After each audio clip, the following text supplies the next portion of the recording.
everybody. My name is Lev Gonik.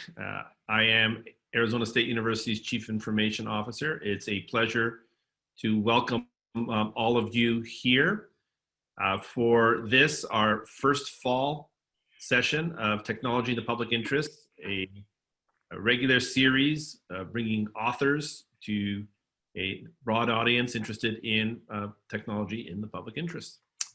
And October is actually Cybersecurity Month. And so we're actually very pleased, and I am delighted personally to introduce you to Gus Andrews, a dynamic writer and speaker whose reputation I knew of before we invited her to join us, who is very keen to help all of us as citizens protect ourselves, especially this year, which is of course promising to be one in which we see all kinds of escalation of both cybersecurity and disinformation attacks. And her background is spans hacking, which is kind of where I knew of some of her work, and I'll share that in just a moment. Education as well, and software usability.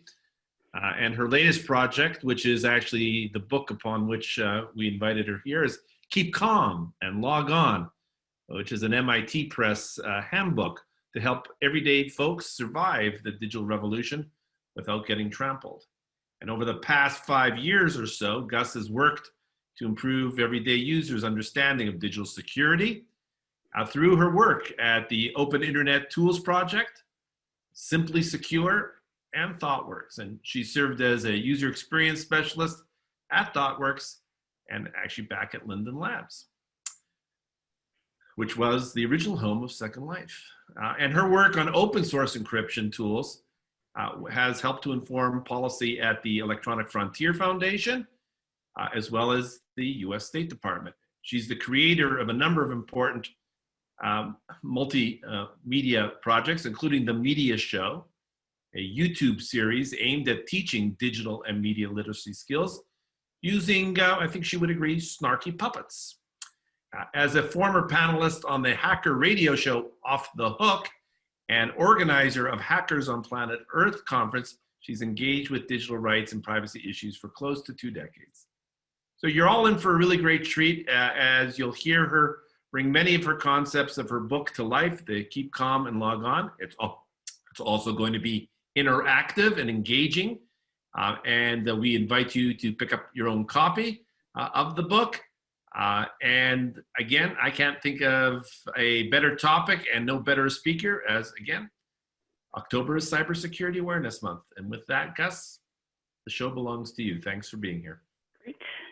Thanks. Thanks very much for having me. I really appreciate it. I really respect a lot of the work that ASU has been doing around journalism and media literacy and security issues. I'm just going to share my screen now. Is that right? Yep, okay, cool. I'm getting the thumbs up. Great. All right, and I am still back with the previous slides. Sorry about that. Right. Oops, sorry, I went one too far, I think. No? I think some of my notes got lost. Anyway, hi, I'm Gus Andrews, the author of Keep Calm and Log On. So today I'm going to go through, no, you know what? I think there's slides are out of order. That's what's happening. So first, I'm going to go over some of the reasons why this book contains all of the things that it does contain and goes over, because it's sort of an unusual book that way. And I want to sort of make it clear how it is that I'm connecting a lot of stuff about disinformation to stuff about cybersecurity, because it's not always totally clear how those are related. So basically, Keep Calm and Log On starts from the premise that we are basically living through a time of cyber warfare. And just like previous moments of warfare, we all need to pitch in to help in our communities, to help keep our communities safe at all times, more so with cybersecurity than with pretty much any form of security in the past, just because the same devices and machines that we use at work, that are used by the government, that are used by healthcare, are also the machines that we have at home, the devices that we have at home. And so there are ways in which a threat can sort of jump from one place to another. Let's see, click ahead to this slide actually. Basically, I'm sort of, what the book uses a lot of public domain images from World War II and from the Great Depression that were themselves propaganda images. But they were used to communicate ideas to the public about the things they needed to do to protect their communities. So in previous times of warfare, you would probably see things saying, save scrap paper, save scrap metal, or rubber, or things like that to help the war effort in some way or another. One of the points I want to make in Keep Calm and Log On and in these workshops is that attention is the resource that we have to conserve now. Because one of the things that we're seeing worldwide is that nation level actors and then also political parties are specifically trying to weaponize our attention to try to get us to do the things that they want us to do. And in the case of international actors, that frequently is not stuff that really is in the best interest of our communities. Same things with cybercrime. You know, when you have somebody trying to attack your devices, they don't have your best interests at heart, right? We all know that. And so our attention, where we put it in social media or in media in general, is the resource that we need to conserve in order to keep our communities safe. In Keep Calm and Log On, I have a series of what I call scout laws of basically things that you can do. It's like principles that you can follow in order to protect your community and keep your community safe during these times when it's under threat. So those sort of aphorisms or those scout laws, the ones that are important that I want to talk about today is one, that attention is a resource and we need to conserve it. Another one is security happens because of my behavior, not someone else's, and not because of a gadget and not because of an app. A lot of the times when we think security, we think, I'm just going to get my antivirus software and then I'm going to be okay. Antivirus software is one of the least important things to your cybersecurity. Much more important is, say, passwords. But then when it comes to the broader security of your community, of keeping people peaceful and having, you know, the usual democratic processes function, having people, you know, maintain their calm is also very important. And also their trust, right? So another one of the scout laws is trust, and the information we trust belong to us. They're resources that we build in our communities together for each other. So the information about what's going on at your polling site, the information about you know, who is able to enact laws in your community, the information about which media outlets you trust, those are all things that you build up in your community. We don't need people from, you know, who may be working with nefarious purposes coming in from other places and saying, here's who you should trust instead.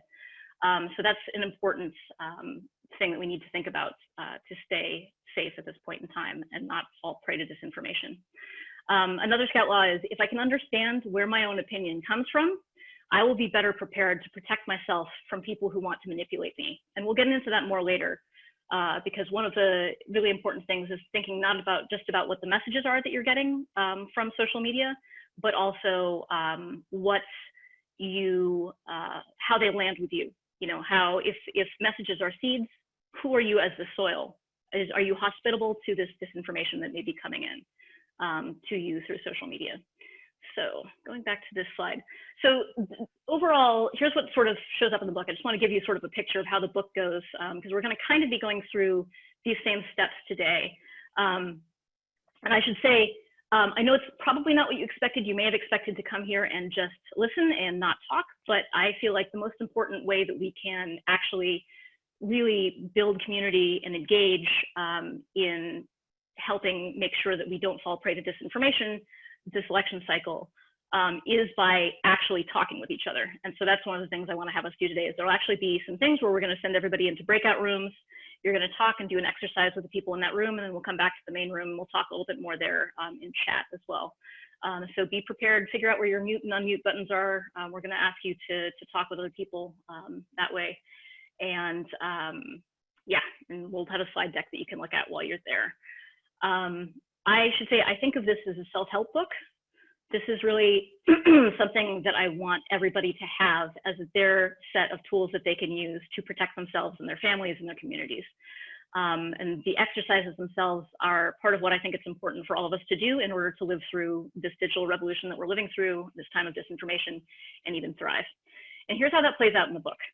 We start out with, I would start out by wanting everybody to know that if you feel stressed out by technology, if you feel like you're not as good at technology as other people are, you're not alone. Technology is difficult, and most of us did not learn how to use it in school. We really learned how to use it sort of catch as catch can, either in the workplace or socially. And also interfaces keep changing, and the interfaces are really complicated, and that is the kind of thing that will make us feel bad, but we need not feel bad about how we're doing technologically, because it's really not our fault. The next set of things that I talk about in the book is really how technology makes us feel, because that is important to not getting stressed out. Basically, a lot of us, I think, feel like there's too much information. We don't know which of it to trust. It's frightening. It's sort of a nonstop fire hose of just terrible news at this point in time. So the first thing to do is check in and see how the technology is making us feel. The next thing to do is to find out how it's affecting our attention, right? So there's a bunch of researchers who, some of whom actually were helping to make technologies more addictive. So making it so that you will stick to a page, that you will continue to stay on Facebook or Twitter or Instagram.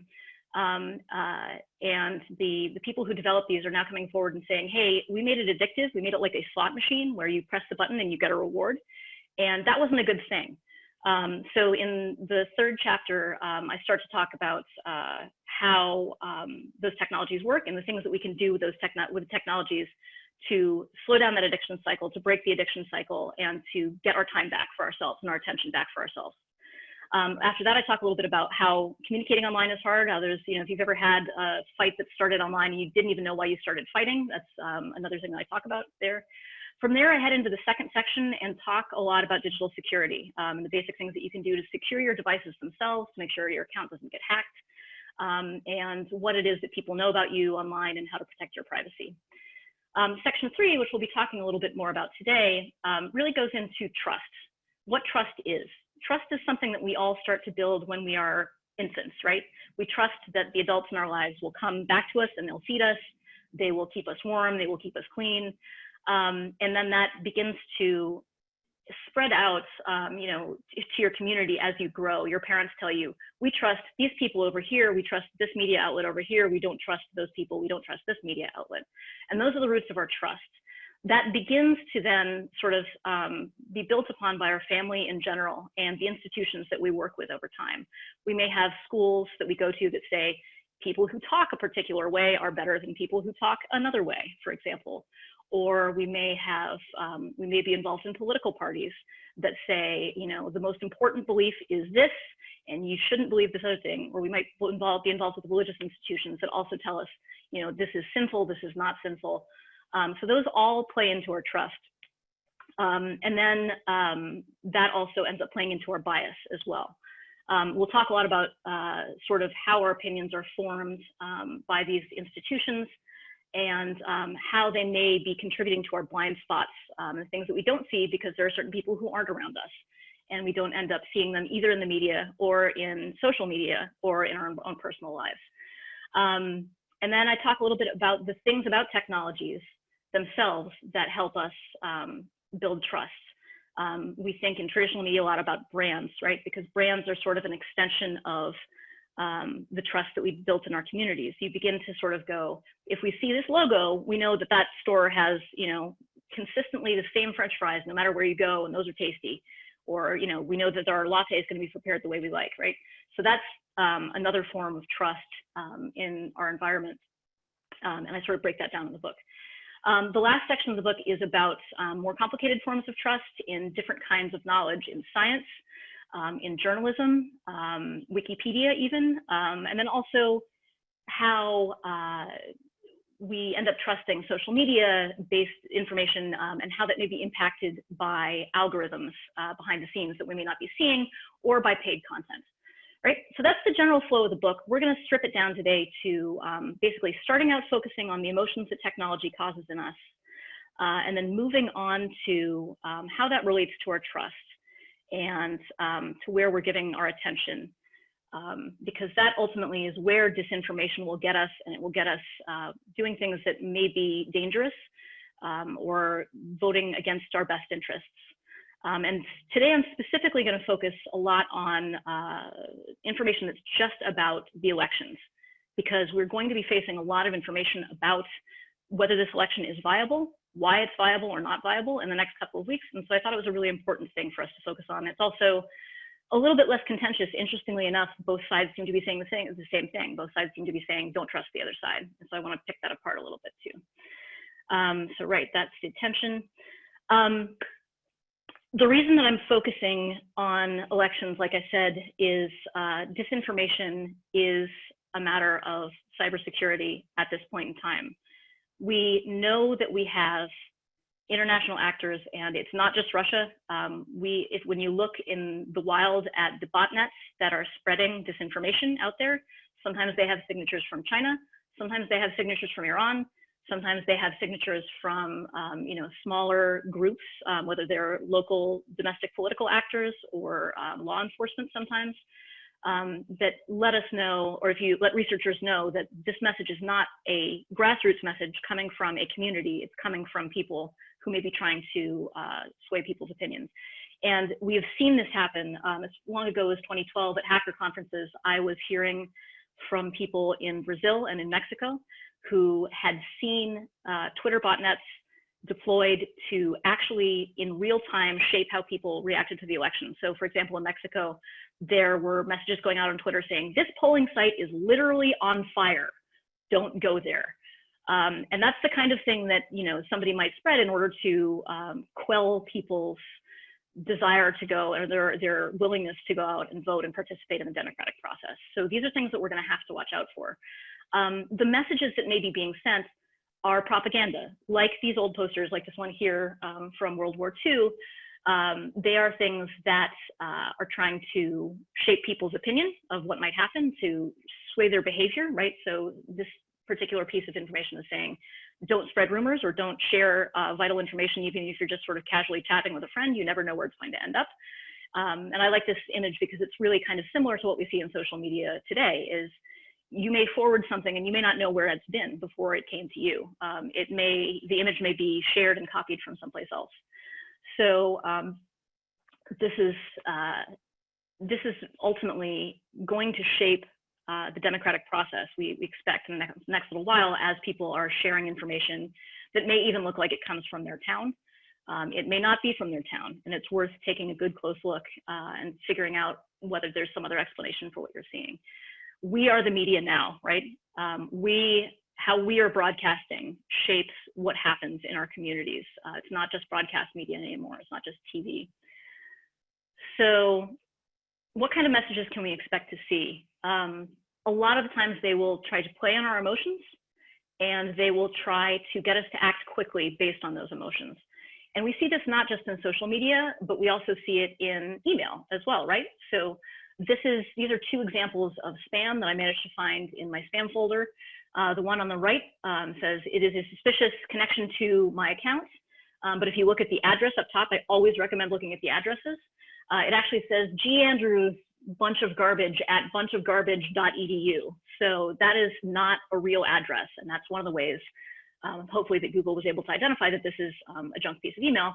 But you can see that it's doing some scary things to try to get me to move. It's saying response needed in red. And it's using apparently Google's branding, although it's kind of janky looking, to inspire my trust. And the red text and the red buttons are there to get me to quickly go, this is, ostensibly I'm saying I'm going to find out whether this is a threat to my machine, but on the other end, it will actually be a threat to my machine when I click on one of these buttons, right? So by having, all of these things that are red and capital letters and scary messages, they're working on my fear, and they're trying to get me to act quickly to give them my information. On the left, this email plays on curiosity. It appears to be a relatively legitimate, email, and that there's an actual address and a phone number, and presumably whatever scammer is behind those email addresses and phone number. And it tells me that there's an abandoned package for me. I didn't know there was an abandoned package for me. Maybe I can benefit from this. That's great. Or, I think I had a package and I should go get it. So those are the kinds of emotions that these things will play on in order to get you to try to engage. A lot of the times you may think to yourself, what could it hurt? And the answer is it could hurt a whole heck of a lot. So those are messages to look out for, both in email and then also in social media, where we'll also see a lot of incendiary messaging as the next little while. So like I said, international actors may be spreading this information and trying to make us frightened. They may also be trying to spread discord. So they'll be trying to spread messages about how bad the other side is. So in this message on the right, you see this right-wing website is saying, which is ostensibly, you know, something that is legitimate because it says Judicial Watch and it has the scales of justice on it. But it says the left is planning to violently challenge election results, right? So the choice of words matters a lot there. They're alleging violence here and, you know, trying to use this sort of conspiracy theory bulletin board to sort of make you think that they have got some connections that you can look into that will, you know, make you agree with them that it's the left that's responsible for this. On the left, we have a piece that is from apparently a left-wing source that has the big headline fascism, right? So that's going to catch your attention. It has a lot of shading over the images of Barr and Trump, right? So those are some sort of tactics to make you think this is really, really bad and you should be frightened. And you may want to act dramatically in order to try to combat this, right? So we're seeing both sides do this.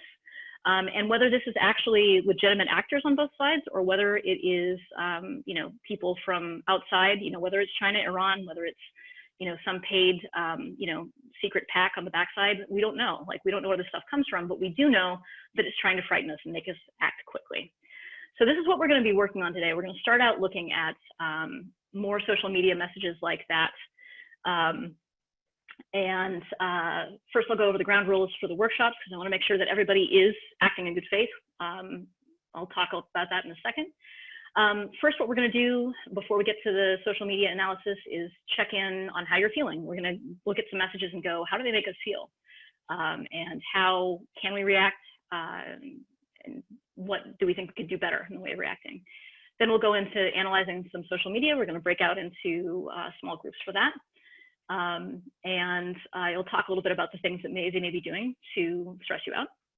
After that, we'll go into an exercise that actually comes from business that is called the 5 Whys exercise, where we're going to look at the solutions that might be suggested by social media. And then we're going to go, is this really a solution that is going to work? You know, so for example, build that wall or tax the rich. You know, these are sort of big ideas, but how do they actually work?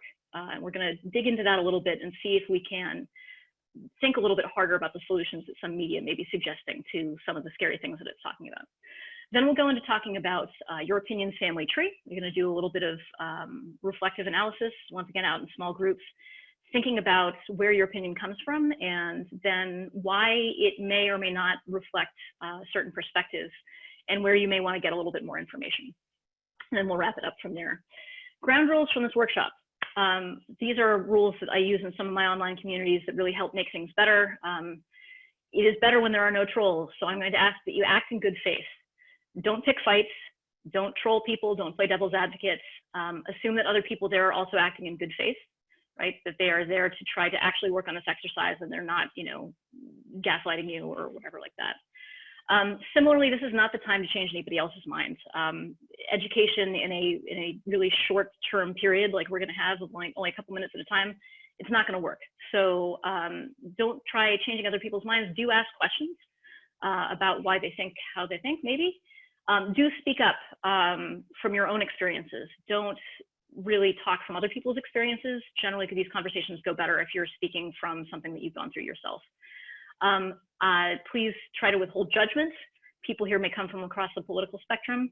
And with a number N people in your group, try to speak 1/n of the time. Don't monopolize time. Be mindful as you're going on of how long you've been speaking.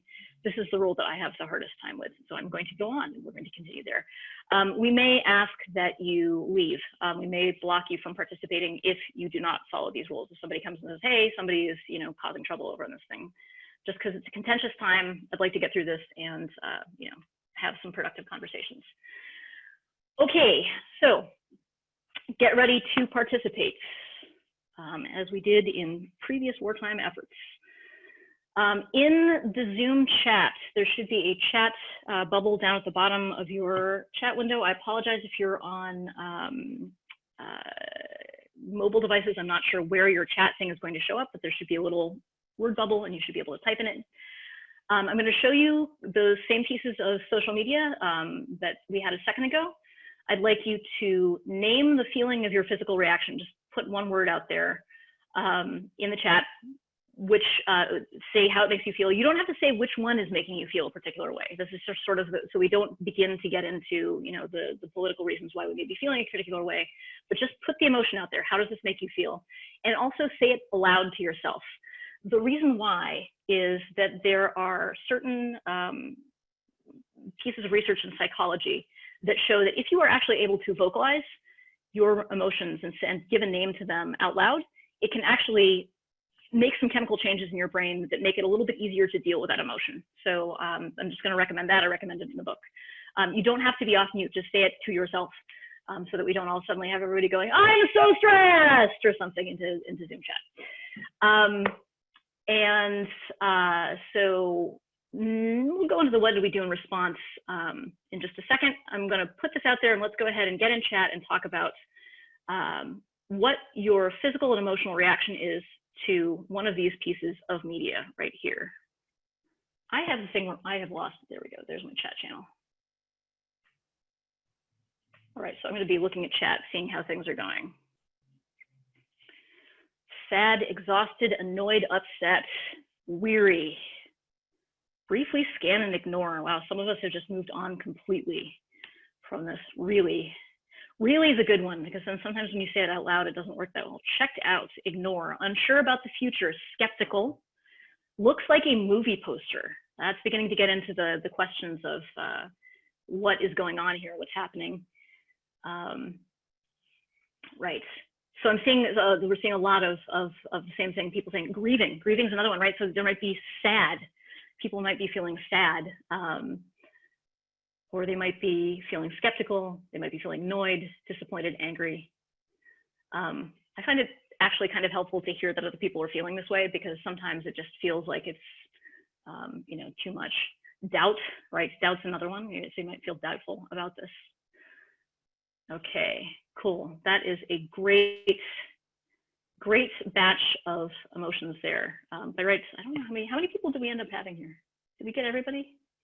43%, awesome. So that's most of those. If you haven't put it in yet, go ahead and put it in still, if your emotion has not been reflected already. Let's see. Just making sure that I have my notes in front of me here. Okay. And now everybody, I want you to, I know this is kind of ridiculous. On the count of 3, everybody say out loud. You don't have to be off mute, stay on mute. Say the name of the thing you're feeling on 3. 1, 2, 3. Right, okay, thank you for indulging me there. I appreciate that. Right, so we know that was what your response was. The next question to ask yourself is, how did I respond to this? Or what could you or would you do in response? Go ahead and put that in channel 2. Like, what do you think you might do in response to one of these messages? Move on, right? Like, just tune it out. We are at the point, many people are at the point of just being frustrated. Go to sleep until November 4th. The previous election, I had surgery the day before and I went to the doctor and was like, can you just knock me out for the next couple of days? I'm actually having another treatment just before the election this time. And so I also want to be just like, give me the good drugs. That would be great. Don't know what to do about it. Try to research, okay? That's ambitious when so many people are like, gotta ignore this. So on Instagram, you can click, don't show me posts like these, right? So actually make it go away. Find out more. Who would share one of these? Is there anybody who would share one of these? I may have already biased this response. Depends. Research or ignore depending on mood, right?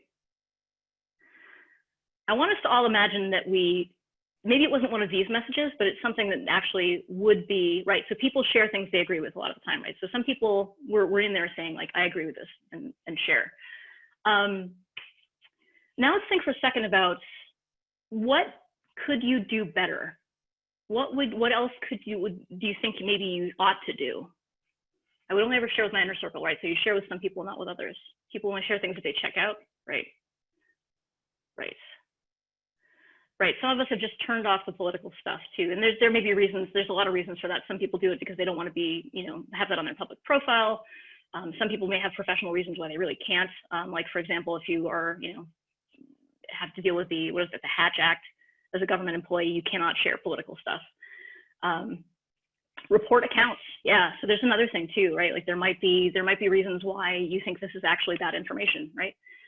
So yeah, so that's the thing to sort of engage with, is sort of think about why you would do what you do. And if you do share things, let's think a little bit more today about like, why do you share what you share? And how is that, like, what are the effects of that sharing? Okay, so next activity. That was good. Thank you all for engaging. It's great to see everybody there. Right, so the next activity we're going to do comes from the field of media literacy. Some of us may have been exposed to media literacy in school. Some people may not. So sometimes I have to explain media literacy because it's sort of like, what literacy means, like I know how to read, right? So what's the thing? Media literacy, one of the techniques that it gets us to do helps us understand how the media may be written or drawn or edited in order to have a certain kind of an impact on us, right? Because everything that's created in the media has a purpose in some way. It is trying to enact certain effects, whether it's just the soundtrack in a movie, or whether it's dramatic lighting or a camera angle or something like that. I should say at this point, which I haven't said yet, that I am sort of agnostic both in the book and in this presentation about which media we mean, right? Some people, when they say social media, mean, oh, this is really different from TV or broadcast media or old school media of one sort or another. I don't make that distinction because at this point in time, frequently all these media come to us through the same channels, right? Like you've got your Hulu, you've got your Netflix, it's on the same device. You've got radio coming in through the same way. And then also many of the same techniques get used, right? The techniques that got used in film frequently also get used in animations online, in animated GIFs, for example, or fonts may be the same in a movie and they may be the same in a newspaper, right? Like the same things are used to create dramatic effects. So I think it's actually really important to not go, just these media. Today, we're gonna only be focusing on one kind of media. I thought about having people bring in their own media, but that just begins to get a little bit chaotic. So I figured I would sort of pre-plan like which social media we're coming to. Think though, as we're going through, about whether you see things like this in your social media feeds, if you're on social media, and how you react, like what you normally do, whether you share them. I think it's important to, I'll go back to that question later. Continuing on with the next part of this activity, we're going to go into breakout groups. So ASU team, get ready to switch some stuff around. Here's what we're going to do. Each group is going to get the link to a slide deck. In that slide deck is the instructions for each of these activities.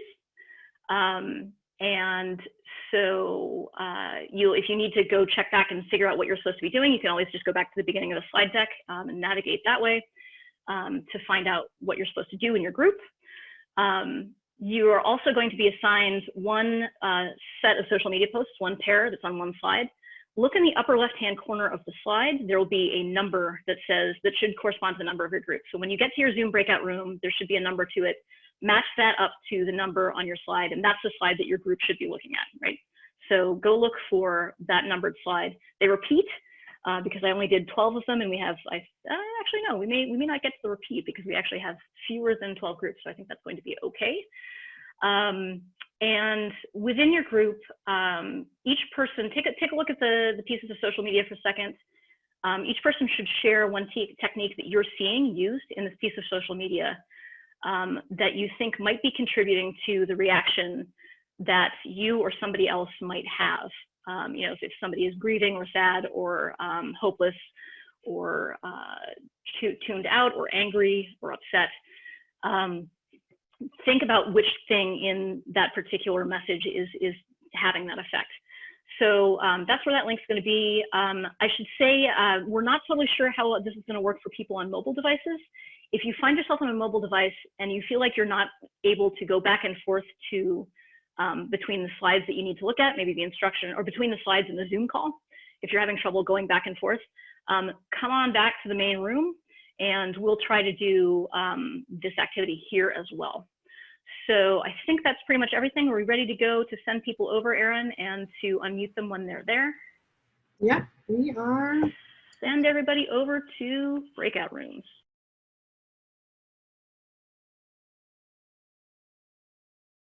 Right, so we talked about media techniques. I hope some people found their way to this slide. I apologize that I don't think I got it up early enough, but these are some of the things that can be discussed when you're talking about techniques that might be being used. You know, color change or distortion is a really popular one when you're putting images up online. People may, you know, make something very red to make something look very scary. There may be nonsensical combinations of stuff. So you may have, you know, a picture of a baby and a picture of somebody screaming, and you know, it's not really clear why they're related to each other. Cute things like, you know, people will click on a baby. I recently ran some Facebook ads with stuff from my book, and like the large-eyed child tested way better than the dog did. Who knew? They were both patriotic propaganda ads. Sometimes they're inspiring, sometimes they're disgusting or frightening. This is a big one on, oh gosh, which website? I want to say Huffington Post has a lot of like, it's a picture of a horrible wound on somebody's hand, or like, you know, a wasp's nest or something that's going to scare or frighten you. And that is another way that people will get you to click through, or it'll just be funny. That's a big one with a lot of political stuff. I see a lot of people sharing, you know, just things where it's like, we're riffing on the other guys, the other side. I actually think that's kind of toxic in a lot of ways, but those are all things that we should stop and sort of go, is that what this message is doing? And do I want to share this? Do I just want to contribute to everybody else's sense of overwhelm of like, we're just seeing this all the time? For example, film techniques also, like I said, how you cut between things. People may cut to change the audio of what somebody said and cut off something at the end. There was one of a Black Lives Matter protest, I think, where it sounded like they had made the protesters say, kill a cop. But what they were saying, we won't stop till killer cops are in cell blocks, right? So those are two very different messages. One sounds like they're actually threatening violence, and the other one is like, we are looking for a judicial process. And so that kind of editing. This is why I'm not so concerned about deepfakes. You don't even need AI. You can just edit a video. And we should watch out for cuts that may be being made that way. Lighting, we talked about a lot in our group with a Trump and Barr picture earlier. Darkening things. There's a picture of O.J. Simpson at one point that was darkened to make him look more black. And that was deliberately done by a magazine back when the trial was going on. Camera angles. Also, you can point a camera down on somebody, they look small. Point a camera up to somebody, they look large and big and imposing. Movement and flashing things catch your attention. Characters may make you feel something is more relatable. Music is huge. My general advice is if you have something with music and you're sort of like, this is making me uncomfortable and I don't know why, turn off the sound, put on Yakety Sax, which is the saxophone track from Benny Hill, which is like, and that will completely change your take on the medium that you're looking at right then, because it just suddenly everything becomes a circus. And that can really show you how music is affecting your mood in the media. Suddenness, if sound suddenly shows up, that also can get your attention and also frighten you. The speed of the music or the talking also can sort of impact like your feeling of tension. And volume as well. That's how commercials frequently get your attention, is by being slightly louder than the TV show. Writing, the shape of letters and fonts. I think a lot of you probably noticed that things are being put in all caps, all capital letters. That is in itself, you know, sort of alarming. It looks like a headline. It looks like, you know, the president has died or whatever, or we're going to war. Emotionally charged words, I really want people to focus on that as we're continuing to look through these media, because there's a ton of those. You know, so like if somebody says this person's a criminal, or that behavior was criminal or something like that, when the person has not actually been charged for the crime, that's an emotionally charged word. And there may be clickbait phrases, things that cause you to click on the phrase, like, you won't believe this one weird trick, right? Like everybody knows those ads that show up and go, you know, this dog went off the cliff and then this happened, you know, right? So those are the phrases that will cause you to click on things, but maybe you were sort of like, I was actually looking for an actual news article, but this looks more entertaining, so I'm going over there now. So those are all techniques to keep an eye out for and to think about how they may be impacting you emotionally. Now let's move on to the next activity. This is a 5 whys activity. So this is created by the father of the founder of the Toyota company, and it's actually used in businesses when you are changing a process to think about whether there's a better way and a more effective way that you can do something, right? So you may be figuring out that a process was too complicated and you need to make it simpler, or that some needs are not being met, and so there's gaps that need to be filled in with additional processes. What I want to do here is have us focus on a solution that is suggested by a piece of social media. So we're going to go back to the same piece of social media and think through, what does this piece of social media suggest that I do, or that somebody reading this do? And then you're going to go, why is it suggesting that? Or why is it suggesting that solution as opposed to other solutions? And then maybe, why is that solution, why is that, yeah, sort of, you continue to ask why like a toddler 5 times until you sort of go, okay, now we've broken this down into some root causes. Like, so why might somebody say that we need this solution? What is their particular take on how this particular political issue is playing out? Why are they suggesting that these things happen? And then from there, we'll also go how. Ask how 5 times. Ask how are they going to accomplish this? How are you going to accomplish this if it's asking you to do something? And then what are the steps that are you going to take in order to take possibly a more complex action related to this? And then it's worth going back and sort of going, what other solutions could we use instead? You know, do these solutions that are being suggested by this particular piece of media hold water? You know, is this something that will actually work? Is there a better solution to this problem?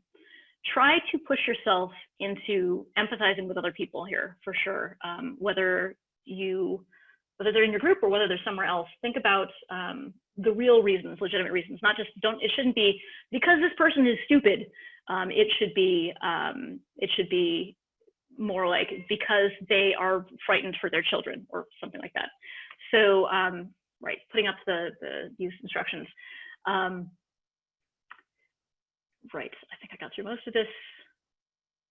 So, right, so the solutions we may be looking at may be explicit. So they might be like, go vote in person rather than voting by mail. Or they might be something like, don't trust the other side. Or they might be, take action against this group of people or something like that. So if the solution is implicit and it's not totally clear what the solution might be, consider consider the posting of this media item itself. What does getting this message out into the public, what does that accomplish, right? We've talked about that a little bit in the last exercise because we talked a little bit about the emotions, but consider, you know, the possibility of what might happen just from people reading this.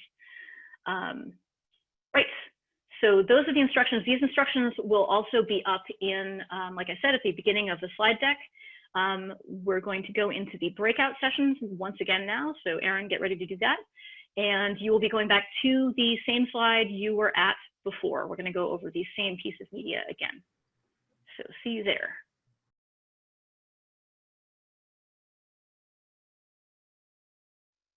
Doesn't just have to be what surprised you. Any questions that you have that are outstanding as well? I'll just pop off mute real quick so it doesn't take me as long to type it. But Okay. I was in your group and I thought Nicholas was saying about things being geared to be ambiguous because something understands that the people it's being geared at will take it the way they want it to be taken. I thought that was a really interesting perspective. Yeah, that was a really interesting observation that came out of our group. Yeah, we saw that really people could see things a lot of different ways. Family tree, interesting to think about how time in Catholic Church, Girl Scouts, public school, queer kids in high school drama club affected my outlook. Absolutely, and I think that sounds like what I'm hearing there is maybe I've changed my mind, or I had different conflicting influences that may have sort of brought in different reasons for sharing. Pat, do you want to expound on that a little bit? Yeah, there was a certain continuity. The Catholic Church and the Girl Scouts sound conservative, but they were promoting excellent values of honesty, truthfulness, caring for other people. And with the queer kids in high school, that broadens one's mind to see people for who they are and not and treat them with that dignity and respect that the conservative institutions are promoting. Mm-hmm. Great. I'd love to see what you end up with if you do the family tree exercise. So let's see. A member of the group suggested both images might have had the same origin intent. That changes the possible motives a lot, right? We talked a little bit about how one of the motives might be causing that inertia, that desire to, that sense of overwhelm that we all had, where we're just like, I can't with this, and I need to just put this down and go away, or getting people to not vote because they're so overwhelmed. I also thought Cindy's observation interesting, the various details that each of the members noticed. I think that is one of the things about this too, is, you know, everybody does pick up on different things. And so it's worth, like, that in and of itself, is doing this exercise with other people is useful to sort of get a sense of, you know, it's not just one thing, it could be a couple of things. Same tactics used in images that promote unity or separation otherness. Ricardo, do you want to expound on that a little bit? Yeah, the images that we were looking at, they were both very emotionally charged, but one was very much geared toward using your vote to help voices that are being suppressed. And the other one was using the same tactics, but to get you to vote because there's like outside threats that are threatening governments, democracy, the US, etc. So you had the ones with a young Black girl with the white hands over her face, and then Correct. the Muslim. Yeah, right. That was sort of an interesting juxtaposition that way. Yeah, so that's right. So one of the things that struck me about the image of the little girl is it was very emotional. Like, she's got a tear coming from her eye. She looks frantic, and so you can use those same emotions to, you know, either way, to get people, you know, feeling panicky about this little girl or about the people who might be about to attack, that they think are about to attack. Yeah. Any other thoughts on that? Anybody confused by anything that you're like, I'm not actually sure what was going on there, whether there was something either in the, because we had a lot of discussion about actually the profile pictures on Twitter, and then the verified thing as to like where that came from and stuff like that. How can social media companies create better verification features and allow us to quantitatively establish trust? That's a good question. It's an interesting thing to posit that trust can be established quantitatively. Go ahead, Nicholas, and say a little bit more about what you mean by that. Yeah, I guess that could be confusing. What I mean is that I guess if we're in the age of cybercrime, you can create a better understanding of a profile. I guess there would have to be some sort of police agent, I guess, kind of like taking notes on like how, I don't know, I know you probably have a perspective about that, but someone who's kind of monitoring how pages are interacting.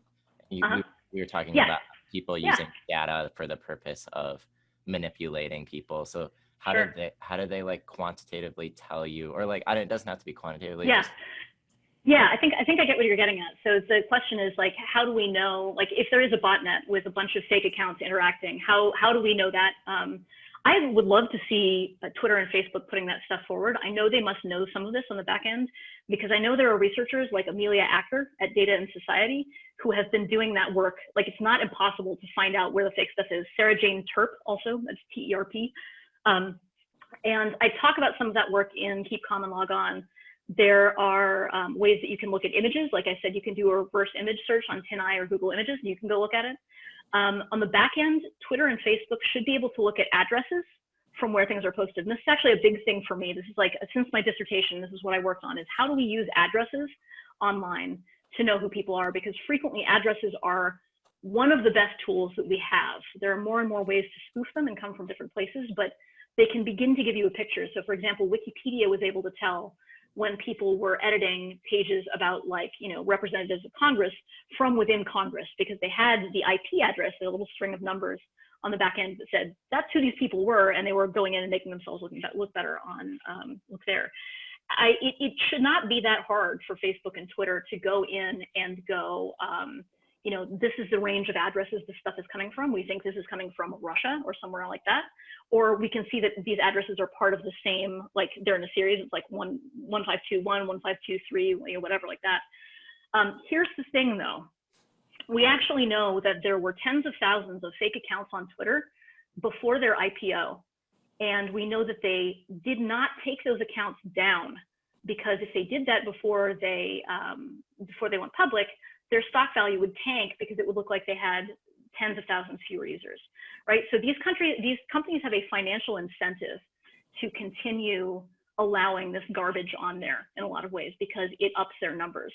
So unfortunately, one of the things we really need to do is talk about that, probably talk to our members of Congress about that, because we are actually seeing stuff about monopoly. Like we're seeing some good movement right now in Congress because everybody's upset. Like both sides are not happy with how social media are doing, and most of us are not happy. But that's one thing. I would love to see transparency on those addresses. That would be, there's privacy issues there because if you begin to put those addresses out in the public where we all can see them, then you might end up like the people I worry about most when it comes to violations of privacy is battered spouses, for example. If you can use an address to trace down some victim of domestic violence, then that's really risky for them. They might actually lose their life, or dissidents, journalists, people like that. But addresses are the key, and there's something that we can all use too. Like I said, take a look at that address in your email inbox to figure out if it's really coming from the person you think it's coming from. Tomorrow, I am doing an event in Pasadena, Texas. I'm from Pasadena, California. The reason that I'm doing an event in Pasadena, Texas is my PR guy from MIT Press was like, let's do a thing in a bookstore in your town. I'm like, here's the bookstore. He said, they said, no, let's talk to your library. I'm like, okay. So he's like, I found your library. They're totally interested. Here we go. And I'm like, that address says pasadenatx.gov. And he's like, crap. And I'm like, no, we're doing this now. You were going to take me to Pasadena, Texas, and we're going to do an event in Texas. So watch those addresses, guys. It can be kind of embarrassing if you don't. Yeah, so that's my pitch is always read the addresses. There's some really great old public domain art from World War II too, where there was like it's like a postmark betrayed this base, right? So it was like because somebody sent mail from the base, the Nazis were able to figure out where they were and actually drop a bomb on them. So that's like it's a similar thing now. Like addresses are really powerful. They tell you who's spending money on things. They tell you who owns something. They may tell you who somebody on a web page actually is. So yeah, I will stop with my address rant. Melissa Waite said, makes me wonder if they have the motivation to make that change. Is that about the garbage accounts, Melissa? Kind of, yeah. You answered that a little bit. Right. Yeah. So that remains to be seen. Yeah, it reminds me of how YouTube though have implemented a bunch of things in their algorithm system, and I follow a bunch of different YouTube content creators who have been impacted by this and just live in constant fear about their content being taken down and demonetized, and they don't know why. Because it wasn't like that yesterday. Yeah. I think one of the most interesting tools that we have that is going to be hard to do, but is worth following if you're concerned with that, is a return to a distributed web. And the organization that I know that's working hardest on this is the Internet Archive. Another one would be the Electronic Frontier Foundation. I believe the browser Brave also is working on this. So that's finding other ways of paying for internet content. Subscription models are a good way and a direction that probably we should be going in, I think, in a lot of ways. I know a lot of news outlets have started going back to a subscription model just because if they don't, once again, they had the same problem with demonetization, where there was some point at which Facebook changed their algorithm or changed how they were displaying stuff, and then suddenly all the investment they'd been doing in putting videos up and viral content up on Facebook was worthless. So that's going back to a place where maybe payment goes directly to creators, where we have systems like Mastodon, which is a distributed social media system, where it doesn't go through a big centralized monopoly. That may be the way to go. And so those are some things to keep an eye on if you're interested in looking at ways to change, how we use the internet. My big suggestion for everybody right now is just get off social media if you can. And I look at a harm reduction model. So don't just be antisocial. Don't just quit entirely. Drop back to Facebook Messenger, to WhatsApp, to whatever chat app that you like it's not based on an algorithm and its feed, because that is always going to be ad driven, and that's always going to show you stuff that the advertisers want that you don't want. But you can still stay in touch with your friends that way. And it also should improve your mood, because you're seeing people you care about and not things in some random order that could be manipulated in some way that you don't understand. So I'm going to jump in because we have about 2 minutes left.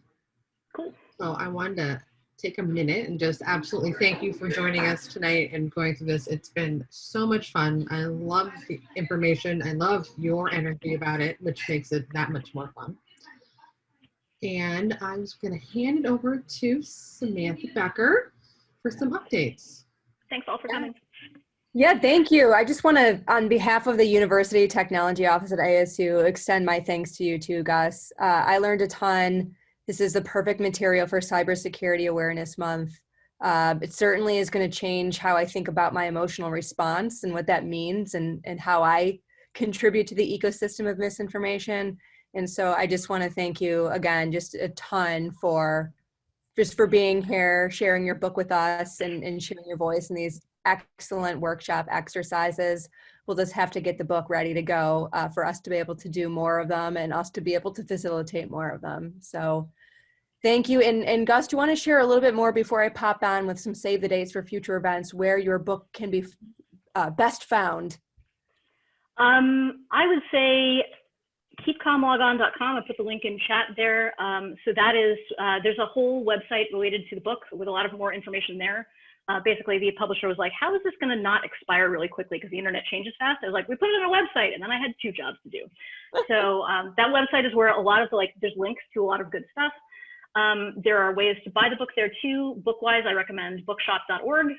That is a way to support local bookshops rather than supporting Jeff Bezos. There's also a Libris, and there's a couple of other sites on there. You could buy it through MIT Press. Yeah, and then events, I think this is, well, there's one in Pasadena, Texas tomorrow, but I think that's actually going up a little bit later. Yeah, and I've got a Facebook page and Keep Calm Log On. You notice I don't put in and at Twitter. Keep Calm Log On Twitter. There should be announcements there as well. Awesome. Well, thank you so much. We're just going to wrap things up as we conclude with a couple more. If you liked hanging out with us and Gus tonight or this evening, wherever you're tuning in from, we do have future events that we'd love to see everyone at. Our next event, in fact, is next week. We have a series called Innovate, and we are going to be joined by Jim Nasser, and he's going to be talking all things blockchain and distributed layer technology. So if you're interested in blockchain, the Trusted Learner Network, and all things distributed ledger, make sure to join us for that one. And then save the date, no formal webpage or registration just yet, but winter is coming. And we intend, whether the Olympics are happening or not, to have some fun and games of our own. So join us for the Shaping EDU Winter Games, which will be an assortment of activities focused around the future of teaching and learning, smart cities, smart campuses, and smart world. So watch out for more information about that, hopefully hitting your inboxes and websites and social media soon. And again, thanks to all of you for participating in this workshop and coming out today, and hope to see you again soon. Thanks, Gus. Thanks, everyone. Thanks, everybody.